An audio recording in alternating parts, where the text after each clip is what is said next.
그리고 그렇기 때문에 저는 이게 뭐 물론 검증을 하고 확증을 하고 이런 거하고 업무가 조금 다를 수는 있지만 큰 틀에서 벗어난 게 아니다라고 생각을 하고 어쨌든 간에 그 뭐 만약에 김현지 비서관이 정말로 뭐 강선우 뭐 후보자에게 사퇴를 뭐 말을 했다? 뭐 했다고 하면 어쨌든 그렇게 말은 옳은 일 아닙니까? 국민의힘에서 그렇게 사퇴하라고 막 했는데 그럼 옳은 일 한 거 아니에요? 그러니까 시스템이 제대로 작동한 것이고. 그 최동서 아까 인사혁신처장 이미 업무를 하고 있잖아요. 임명이 돼서 인사청문회 필요 없는 자리니까.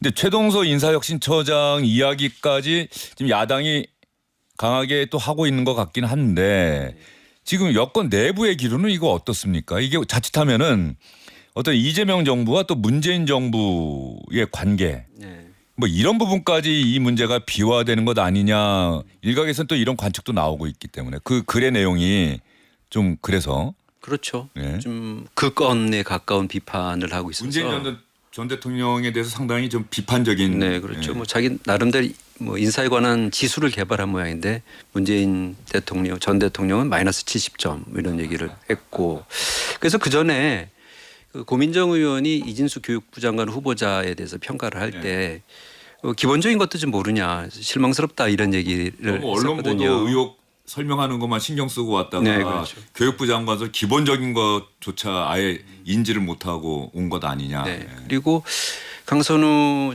후보자의 경우에는 이제 정용회 전 장관이 문재인 정부 마지막 여가부 장관이었기 때문에 그 일종의 이 부처 장관한테까지 이렇게 의원 갑질하는 사람이면 아랫사람에게 오죽했겠냐는 취지로 본인은 그렇게 한 것 같은데 그것도 역시 정치적으로 해석되면 문재인 정부 때 사람이 공격하게 되는 거죠.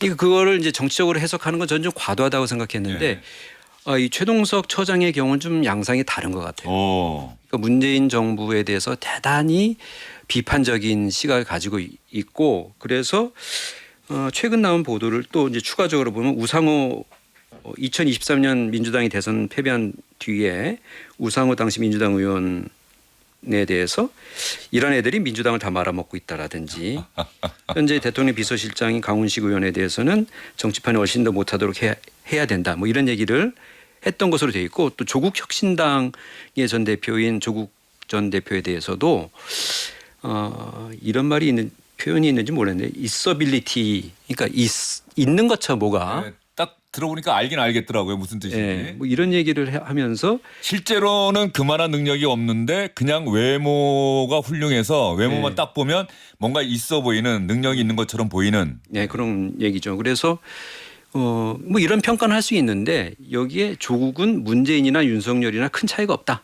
같은 계열이고 정직하지 않고 성실하지 않다는 측면에서 마찬가지다 이렇게 얘기를 했으면 조국 혁신당 입장에서 가만히 있기 어렵죠. 그래서 지금 처음에 문재인 정부에 대한 평가가 나왔을 때 윤건영 의원이 화가 난다 뭐 이런 얘기도 했지만 복귀왕 의원이 이틀 전에 그 뉴스브리핑에 출연해서 이런 얘기가 있었는데 즉각 물러나라라고 얘기했어요. 인사혁신처장으로서 부적격이니까 즉각 물러나라고 얘기한 바가 있습니다. 그리고 오늘 정일영 의원이 인천 연수 출신의 그 민주당 의원이잖아요. 문제가 있는 인사에 대해서 과감한 결단과 사퇴가 요구된다 이런 얘기를 했습니다. 그래서 이 문제는 이분이 이제 유튜브를 많이 했기 때문에 그 여태까지 뱉어놓은 말들이 많이 있을 거예요. 그런 것들이 이렇게 취재되는 대로 상당히 논란이 계속될 공산이 크다. 그러니까 지금 양만희 의원 이야기를 들어보면 인사권자가 이재명 대통령이잖아요. 그 사람을 인사혁신처장에 임명한 사람이 이재명 대통령인데 지금 이러한 논란이 문제가 있는 글의 내용들 유튜브 방송의 내용들이 계속 알려지고 있는데 지금 유튜브 계정인가는 뭐 닫았다 그런 것 같은데 이게 만약 친문계 이런 데서 정말 정색하고 문제 제기를 한다면 상황은 더 나빠질 수 있고 또 최동서 인사혁신처장에 대해서 국민의힘에서는 뭐라고 얘기하고 있습니까? 저희가 봤을 때는 연달은 인사 참사에 대해서 검증 시스템 자체가 지금 문제가 있는 거 아니냐 이런 지적을 지속적으로 하는 건데 사실 저희가 봤을 때는 조금 웃지 못할 촌극이죠. 이게 저희 국민의힘에 대해서 비판을 했다라기보다는 여권 내에서 조금 자중질환이 있을 수밖에 없는 그런 발언들이기 때문에 이것이 이재명 대통령의 의중인가? 이제 이런 생각에서 이제 어떤 민주당의 어떤 힘의 역학이 좀 달라지려고 하는 분위기인가라는 생각이 들어요. 근데 제 개인적으로는 인사 시스템이 많이 문제가 있는 건 맞는 것 같습니다. 왜냐하면 보통 대통령실에서 인사 담당 주요 비서관실이 공직기강, 인사제도 그리고 총무비서관실 이렇게 있거든요. 근데 총무비서관실은 대통령 내부 행정을 하는 사람들인데 지금 총무비서관은 김현지 비서관이에요. 근데 대통령실 내부 살림을 하는 김현지 비서관이 내각 인사한테 직접 전화를 해서 대통령의 의중을 전달했다라고 하는 기사가 나오거든요. 이재명 대통령의 그야말로 최측근. 맞습니다. SNS 인터넷에는 자료에도 얼굴도 나오지 않는. 그렇죠. 그렇죠? 예. 근데 그분은 내부 살림을 하는 분이 그 외부 인사라고 하는 소위 내각 인사에 대해서 그런 식으로 의중을 전달했다라고 하는 것 자체가 이건 관할 자체가 맞지 않는 일인 것이고. 뭐 그거는 일단 알려졌다라고 일단 표현하신 게 좋은 게 우리가 사실은 정확한 내용을 알 수는 없으니까. 맞습니다. 예. 한겨레에서 기사가 나왔는데 아직 정정이 안 됐거든요. 예. 이제 이런 측면이 하나 있는 부인했죠. 것이고. 대통령실은 공개적으로 부인했는데 또 대통령실의 부인이 또 맞는 건지 안 맞는 건지도 맞습니다. 확인할 수 없고. 아직 예. 좀 논쟁이 있는 단계고요. 네, 공직기강 비서관실의 기본적인 업무가 그런 인사에 대한 최소한의 필터링 역할을 하지 않습니까? 근데 그중에 가장 중요한 게 1번으로 하는 게 요새는 서치거든요. 쳐봅니다. 유튜브나 SNS나 어떤 이야기들을 해왔는지. 그럼 이제 나무위키만 긁어봐도 대략적으로 나오거든요. 근데 이분 같은 경우에는 이 발언을 숨긴 것도 아니고 유튜브 같은 곳에서 공공연하게 하던 분이에요. 그러면 필터링이 안 됐다라 그러면 공직기강 비서관실 작동을 안 하고 있다라는 거고, 했다라고 하면 이거 이재명 대통령 이런 가치 고립적인 인사를 통해서 좀 관료제를 끌고 가려고 하고 있구나라고 우리가 가늠해 볼 수 있는 척도가 되는 거죠. 뭐가 됐건지 간에 상당한 이 어떤 파장이 예상되고 있습니다. 어제 나왔던 김수미 평론가가 그런 표현을 하더라고요. 윤석열 정부 때부터 나타난 현상이 뉴미디어 정실 인사. 그러니까 유튜브나 이런 걸 한 사람들이 자꾸 이렇게 중용되는 어떤 한 진영의 편을 들어주고 그쪽 진영을 위해서 상대 진영을 상당히 과감하게 아주 그 가혹하게 비판하고 뭐 이런 분들이 자꾸 그 인사권자 눈에 띄어서 나라의 공직에 임명되는 일들이, 근데 가만히 들어보면 또 이게 우리만의 현상이 아니라 뭐 미국도 그렇고 유럽도 그렇고 뭐 전 세계적인 현상 같긴 한데, 지금 최동석 인사혁신처장 얘기 쭉 들어봤는데 네. 사실 민주당이나 이재명 정부 대통령실 입장에서는 참 곤혹스럽긴 할 것 같아요. 이제 강선 후보자의 자진 사퇴로 이제 이 초기 내각 구성 인사에 관한 논란이 좀 잦아들었으면 좋겠는데 최동석 인사혁신처장 얘기가 또 계속 나오고 있으니까 언론에서도. 일단 뭐 김현지 비서관에 대해서 우려하는 것은 저는 우려할 일이 아니다라고 봅니다. 왜냐하면 뭐 우리 저도 광역단체 제가 뭐 기초단체 다 근무해봤지만 이 총무 아래 인사가 있는 거거든요. 그리고 그렇기 때문에 저는 이게 뭐 물론 검증을 하고 확증을 하고 이런 거하고 업무가 조금 다를 수 있지만 큰 틀에서 벗어난 게 아니다라고 생각을 하고, 어쨌든 간에 그 뭐 만약에 김현지 비서관이 정말로 뭐 강선우 뭐 후보자에게 사퇴를 뭐 말을 했다 뭐 했다고 하면 어쨌든 그렇게 말은 옳은 일 아닙니까? 국민의힘에서 그렇게 사퇴하라고 막 했는데 그럼 옳은 일 한 거 아니에요? 그러니까 시스템이 제대로 작동한 것이고, 19명의 장관급 비서관만 해도 대통령실이 한 50몇 명 된다고 합니다. 그런데 이 인력들이 저는 인사 시스템이 잘못됐다는 표현보다 인력이 현재 부족하다고 생각을 해요. 이 많은 사람들에 대해서 인력 검증을 해야 되는데 보세요. 제가 저번 주에 출연했던 방송 찾아보는 것도 저 힘들더라고요. 그런데 하물며 이제 최동석이라는 사람이 뭐 유튜브에 나와서 무슨 말을 했는지 몇 회 했는지 이걸 쭉 다 들어보고 어떻게 들어보겠습니까? 그래서 이런 현실적으로 물리적인 이런 어려움이 있다는 점을 변명으로 드리기 때문에 저희가 잘했다는 게 아니라 이 부분에 있어서는 조금 양해를 해주시고 앞으로 더 노력하겠다라는 말씀을 드리는 것입니다. 예, 지금 얘기 관련해서 강유정 대통령실 대변인이 이틀 전 기자의 질문 받고 나서 한 얘기와 어제 한 얘기, 오늘 조금 전에 또 질문 받고 한 얘기가, 그 이틀 전인가 강유정 대변인이 인사 시스템 문제가 없다고 답을 했어요. 사실은 그때 이야기를 그렇게 하는 게 아니라 참 인수위 없이 출범하고 바로 인수사를 하다 보니 정말 열심히 했는데도 불구하고 저희가 미처 생각하지 못했던 부분이 있었던 것 같습니다라고 했으면 되는데, 인사 시스템에는 문제가 없다. 이게 기사 제목으로도 나왔던 걸 제가 봤거든요. 그런데 이제 어제 조금 다시 한번 좀 점검하겠다 뭐 이렇게 이야기를 했고, 오늘도 조금 전에 양만희 위원도 보셨는지 모르겠는데 조금 전에 그 기자들의 질문 받고 오늘 사실은 그 구윤철 경제부총리 미국 가려다가 갑자기 미국 측의 일방적인 그 취소 때문에 공항에서 발길을 돌렸는데, 관련해서 브리핑하면서 인사 시스템에 대한 이야기를 강유정 대변인이 또 한 것 같은데 양만희 혹시 네. 보셨어요? 네, 봤습니다. 어떤 이야기였습니까? 오늘은 이제 앞으로 국민의 눈높이에 맞지 않는 부분이 있었다면 예. 그런 지적을 적극적으로 수용해서 절차적 완결성을 높이기로 했다.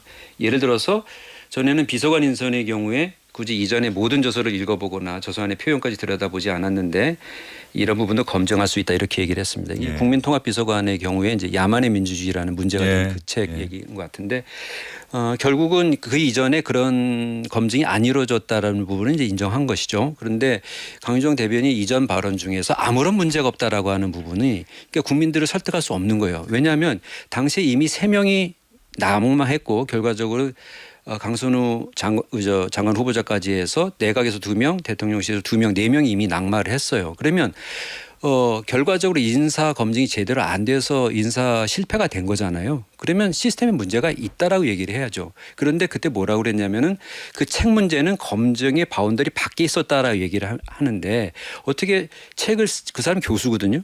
교수가 쓴 책이 검증 대상이 아니라고 하는 것은 이해가 안 되는 거죠. 그러면서 뭐라고 그러냐면 검증 업무를 하느라고 사람이 막 쓰러질 정도로 고생을 네. 한다. 인수위 없이 출발해 고생 많이 하고 있고 그 부분에 대해서는 평가하고 싶습니다. 그런데 그런 상황이 되면은 그런 문제를 극복할 수 있도록 다른 방안을 찾았어야죠. 그런데 혹시 그 노고를 하는 사람들이 일부 언론에서 지적되어 있는 그런 대통령의 측근이기 때문에 문제가 없다고 얘기하는 것은 아닌지 그런 부분들은 또 다른 문제 의식을 낳거든요. 그러다 보니까 아까 소개해드린 정일영 의원 같은 경우도 그 소셜 미디어 글에 이런 내용을 담고 있습니다. 일부 국소수 인사들이 투명하지 않고 비공개적으로 논의되는 것처럼 보이는 점, 그리고 특정 인물들의 이름이 반복적으로 거론되는 점은 매우 유감스럽다. 그러니까 이게 민주당 의원도 이 언론의 보도가 개연성이 있다라고 받아들이고 있는 거예요. 그러니까 그런 부분은 문제가 없다고 할 것이 아니라 그런 지적을 잘 받아들여서 시급히 해결하는 방향으로 가져야 되고 오늘 대통령실의 입장 강유정 대변인이 얘기해서 뭔가 절차를 보완하겠다라고 하는 것은 일단은 그런 방향인 것 같아서. 예. 네. 국민 눈높이를 강조한 것은 또 이재명 대통령 본인이기도 하고 따라서 대통령실에서 국민 눈높이에 맞는 인사가 이루어질 수 있도록 절차적 보완 이런 것들을 앞으로 기하겠습니다라고 이야기한 건 당연한 약속이고 잘한 약속입니다. 그리고 인수위 없이 출범해서 지금 아직도 2달이 채 되지 않은 상황에서 또 많은 자리 인사도 하고 그 과정에서 정말 얼마나 많은 공무원들이 지금 고생하고 있을지 안 봐도 그 짐작이 충분히 가능한 대목인데 그러나 국민들은 나타난 결과로 평가를 하잖아요. 이런 사람이 인사가 발표가 됐는데 알고 봤더니 이런저런 문제가 있다는 언론의 검증 보도를 보면서 또 국민들은 그거 갖고 판단하잖아요. 그 대통령도 이재명 대통령도 늘 이야기하는 게 우리가 고생하는 거를 국민들이 알 수 있기 위해서는 실적을 보여줘야 된다는 것 아니겠습니까? 그런 측면에서 네. 이야기를 한 거고요. 자 이제부터는 박민영 대변인의 시간이 될 것 같습니다. 예. 자 오늘 MBS 4군데 여론조사 기관이 정기적으로 실시하는 여론조사 지난 21일부터 사흘 동안 100% 전화 면접 자세한 내용은 MBS 홈페이지 중앙선거여론조사심의위원회 홈페이지 보시면 됩니다. 이재명 대통령 국정운영 잘하고 있다 64 잘못하고 있다 22 그런데 문제는 국민의힘 지지율이 17%라는 겁니다. 2020년 당명 변경한 후 최저치를 경신했다. 박민영 대변인. 예. 뭔가 뭐 혁신안도 발표를 했는데 의원총회 어제 열었다가 뭐 윤희수 혁신위원장이 왔네 안 왔네 안 온 이유는 연락했는데 안 왔다 무슨 소리냐 간다고 했는데 연락 안 했다. 결국 의원총회 어제 오후 늦게인가 열어서 다시 하긴 했는데 혁신안 논의는 흐지부지 되고 이거 뭐 국민의힘도 이거 자초하고 있는 것 아닌가 하는 생각이 좀 들어요. 당 욕망이죠. 예. 뭐 저도 인정하지 아니할 수 없는 부분이고 제가 생각했을 때는 일단 좀 지엽적으로 보자면 윤희숙 위원장의 선의를 저는 믿습니다. 좋은 분이시고 당이 잘 되어야 한다라고 하는 문제의식 자체는 공감을 하는데 그 방법 자체가 일단 우리가 어떤 안이라고 평가를 하려면 혁신안이라고 평가를 하려면 적어도 윤희숙 위원장의 개인 의견이 아니라 혁신위원회에서 의결이 되고 협의가 된 그런 안이어야 된다라고 생각을 하거든요. 근데 어제 의원총회에서 논의된 것은 제가 봤을 때 아니라기보다는 윤희숙 위원장의 주장에 개인 의견? 대한 개인 의견? 예, 그 의견을 나눈 수준이었어요. 그러니까 이게 문제인식도 좋지만 과연 문제를 해결하는 방식이 정제되고 절차상의 그런 또 이제 원칙을 지키고 있는가라고 했을 때 의구심이 들거든요. 이제 조금 거시적으로 봤을 때는 저는 이렇게 질서와 규범이 무너진 것이 지금 국민의힘의 가장 큰 문제라고 생각을 합니다. 제가 봤을 때 보수의 기본적인 가치는 질서거든요. 질서.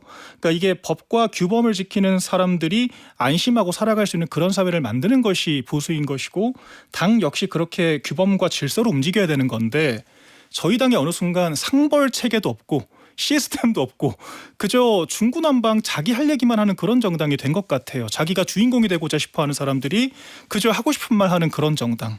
체계가 전혀 없다라고 하는 거죠. 그래서 제 개인적인 생각으로는 저희 당을 한 단어로 요약하면 저는 관료 정당인 것 같아요. 관료 정당, 뭐 검사 정당 이런 느낌. 그래서 이게 성과에 대한 명확한 그런 인정이 없습니다. 시험 쳐서 올라온 사람들이기 때문에 정치적 행위에 대한 그런 농공행상 개념이 굉장히 떨어지고 이 벌에 대해서도 사실 장동혁 의원이 그 해당 행위란 표현을 많이 쓰잖아요. 제 개인적으로 당의 기준에서 해당 행위인 거죠. 그러니까 국민들의 눈높이에서는 맞는 말일 수 있겠지만 이게 당을 운영함에 있어서는 당의 내부 치부만 들추는 행위들은 또 당의 어떤 좀 활동을 저해하는 부분들이 있을 수 있단 말이죠. 이런 거에 대한 아무런 제지가 없습니다. 심지어는 김종혁 전 최고위원은 후보자를 비방했다라고 해서 윤리위에 회부가 됐는데 이게 그 아마 몇 년 새 해당 행위로 윤리위 회부된 최초 사례일 거예요. 그러니까 이 정도로 지금 기강이 없다, 상벌이 없고 어른이 없다. 전 이런 좀 아비규환의 상황. 최고의 이야기는 윤리위에 회부될 정도의 사안도 아니었는데 왜 이 사안만 또 회부되느냐 그런 문제의식을 갖고 계신 거예요? 진작되었어야 했다라고 저는 생각을 하죠. 된다. 그러니까 이런 것뿐만 아니라 후보자만 비방을 하는 것이 아니라 뭐만 하면 지도부가 잘못됐고 지금 뭐 당이 글쎄요 이게 상대 진영의 당이나 할 법한 그런 프레임 공격을 한다라고 하는 거 팩트가 아니라 저는 그런 게 상당히 문제의식이 있는데 아무런 제지가 없었죠 지금까지. 예. 그런 부분들이 당의 이제 기강이 무너지는 문제가 있다라고 생각을 하고 저는 이런 좀 질서를 바로잡아줄 사람이 이번 전당대회에서 좀 나와줘야 한다라고 생각을 합니다. 예. 이런 게 시스템이 해결되지 않으면 모두가 주인공이 되고자 하고 그게 우월 전략이 돼버리면 절대 이런 아비규환의 상황을 극복할 수가 없다라고 하는 게 일단 제 개인적인 진단입니다. 여기서 박명 대변인에게 하나만 더 질문해 볼게요. 오늘도 윤상현 의원이 기자회견을 해서 뭐 지난번에 토론회 뭐 열어서 전한길 씨가 와서 개인 의견을 이야기하면서 문제가 커졌는데 뭐 죄송하다 그 자리에 참석한 지도부에게도 누가 됐다는 취지의 이야기를 했는데 오늘도 윤상현 의원 이야기를 들어보면 이거예요. 저는 한 번도 12월 3일 비상계엄이 잘 됐다고 이야기한 적이 없다. 잘못됐다고 이야기합니다. 그런데 자유민주주의 수호를 위해서 대통령 탄핵에는 반대했습니다. 그러니까 이 부분이 우리 국민들이 들으면 이 부분이 헷갈리는 거예요. 비상계엄이 대한민국의 민주주의를 파괴하는 그런 비상계엄 선포가 잘못됐다고 생각하면서 대통령 탄핵에 반대했다라고 이야기를 하는 순간 뭔가 좀 엉키는 느낌이 드는 거죠. 저건 뭐지?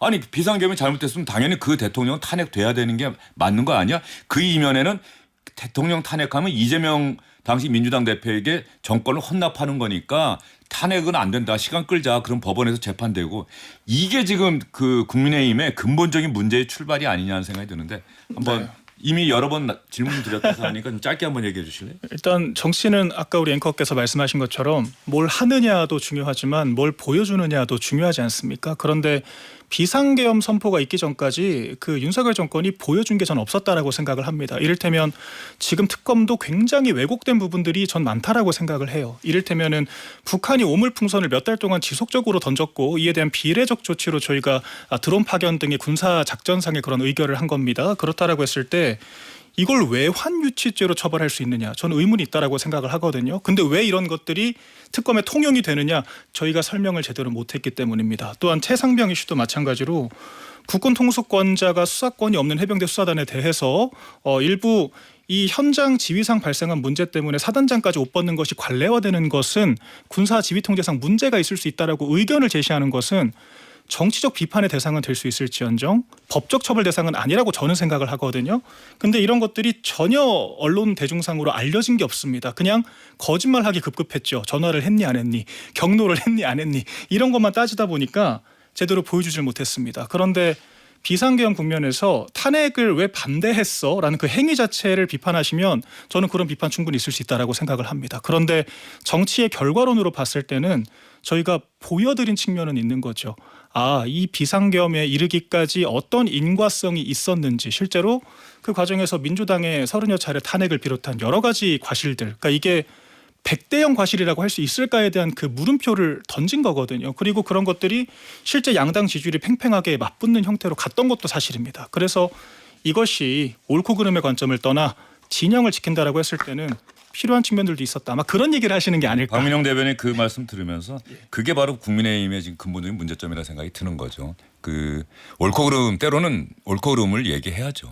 동의할 수 없는 건 동의할 수 없다라고 이야기를 하고 아무리 우리 소속 정당이 대통령이라고 하더라도 아까 처음에 얘기했던 것처럼 민주당도 대통령실에 뭔가 얘기를 못하는 것 아니냐는 비판이 벌써부터 나오는 건데 그 부분도 마찬가지로 그런데 저 양만희 의원 네. 오늘 이런 상황에서 한동훈 전 대표는 또 대표 경선에 안 나선다고 뭐 SNS를 통해서 밝힌 건가요? 네, 그렇죠. 왜 안 나오는 걸까요?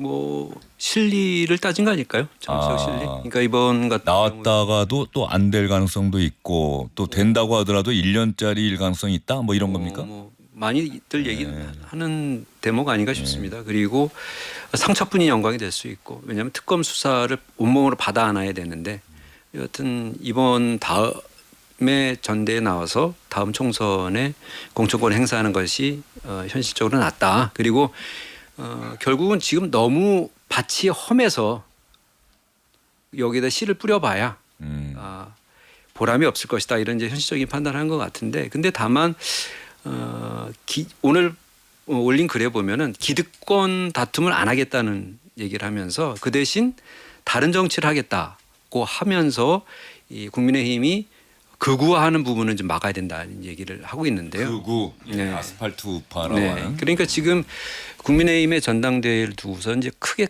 두 블록으로 나와서 설명들을 하고 있잖아요. 이게 이제 친윤이냐 반윤이냐 친한 반한으로 이제 설명하는 건 이제 좀 현실성이 좀 떨어지는 것 같고요. 지금 뭐 언더 찐윤 이렇게 불리는 쪽은 현재의 기득권 세력이라고 하는 이제 주류에 해당할 것 같고 나머지 여기에 반대하는 그러니까 비상계엄을 반대하고 탄핵에 찬성했던 쪽이 일종의 당의 쇄신을 요구하고 있다고 보면 일종은 이제 쇄신파라고 할 수 있을 것 같아요. 그러면 거기에 지금 조경태 안철수 의원이 후보로 나섰잖아요. 그러니까 근데 자신은 이제 안 나서고 대신 이들과 함께 뭔가 연대하는 네, 그것이 이제 반극우 연대라고 하는 프레임을 계속 만들고 있는 거죠.